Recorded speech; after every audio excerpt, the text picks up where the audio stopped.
யெகோவா ஈரே prayer team வழியாக தேவநாமம் மகிமைப்படுவதாக.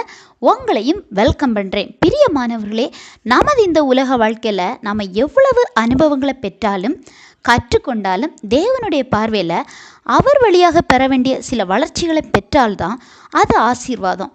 அப்படி பெறும்போது தான் நாம் கிறிஸ்தவ அனுபவத்தில் வேதத்தின்படி நிலை நிற்க முடியும். அதாவது எந்த ஒரு குழந்தையானாலும் சரி, அது நீங்களானாலும் சரி, நானானாலும் சரி, தாயின் கருவில் உண்டாகும் முன்பே நம்மை பெயர் சொல்லி ஆண்டவர் முன் குறித்திருக்கிறாங்க. அப்போது நமது பிள்ளைகளின் வளர்ச்சிக்காக சரியான முறையில் நாம் ஜெபிக்க வேண்டும்.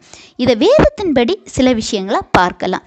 லூக்கா 2:40 பார்க்கும்போது, பிள்ளை வளர்ந்து ஆவியிலே பலன் கொண்டு ஞானத்தினால் நிறைந்தது, தேவனுடைய கிருபையும் அவர் மேல் இருந்தது.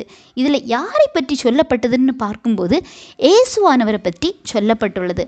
அவரது குழந்தை பருவத்தில் அவர் எப்படி இருந்திருக்காருன்னு பாருங்க. இப்படி ஆண்டவர் வளர்க்கப்பட்டாராம்.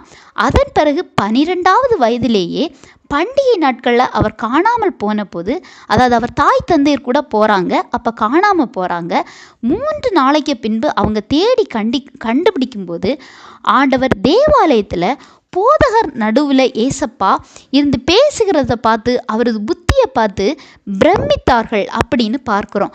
அது மட்டுமல்ல, இந்த மாதிரி வளர்க்கப்பட்ட அந்த பிள்ளை கடைசி நேரம் வர ஆண்டவருடைய சித்தத்தை முடித்த ஒரு பிள்ளையாக மாறுகிறது.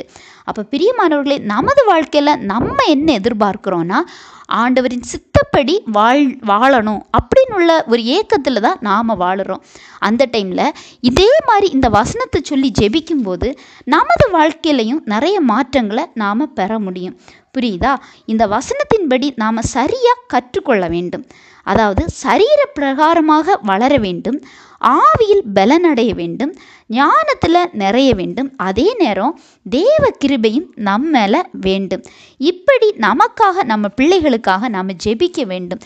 இப்படி ஜெபிக்கும் போது தான் நம்ம தடைகள் மாறும், நம்ம பிள்ளைங்களுக்கான அனைத்து காரியங்களும் பூர்த்தியாகும். ஏன்னா இதை நல்லா வாசித்து பாருங்கள். இந்த 4 பகுதிகளில் நமக்கு தேவையான எல்லா விஷயமுமே பரிபூரணமாக சொல்லப்பட்டுள்ளது. நீங்கள் உங்கள் குடும்பத்திற்காக, உங்கள் பிள்ளைகளுக்காக ஜெபிக்கும்போது, அப்பா எங்கள் எல்லாருக்கும் வயதிற்கேற்ற வளர்ச்சி, ஆவியில் பலன், தேவையான ஞானம், எல்லாவற்றுக்கு மேலே தேவ கிருபை, அதாவது உங்கள் தயவு எங்களுக்கு வேணும் அப்படின்னு கேளுங்க. இவ்வளவு பெற்றாலே கண்டிப்பாக ஆண்டவருக்குள்ள ஓரளவு வளர்ச்சியை நம்மளால் பெற முடியும். எனவே இப்படி நீங்கள் கண்டிப்பாக ஜெபிங்க. அது மட்டுமல்ல, இந்த 4 பாயிண்ட் இருக்குல்ல, இதை ஒவ்வொன்றையும் தனியாக நம்ம பார்க்கும்போது அது ரொம்ப நேரம் பேசலாம். இதுக்குள்ளே நிறைய ஆவிக்குரிய சத்தியங்கள் காணப்படுது. இதை ரொம்ப சிம்பிளாக தான் நான் உங்களுக்கு சொல்லியிருக்கேன். இதன்படி ஜெபிங்க. இந்த மாதிரி ஆசீர்வாதங்களை நீங்களும் பெற்றுக்கொள்ளுங்க. சரியா? ஆண்டவர் தாமே இந்த வார்த்தைகள் மூலம் உங்களை ஆசீர்வதிப்பாராக.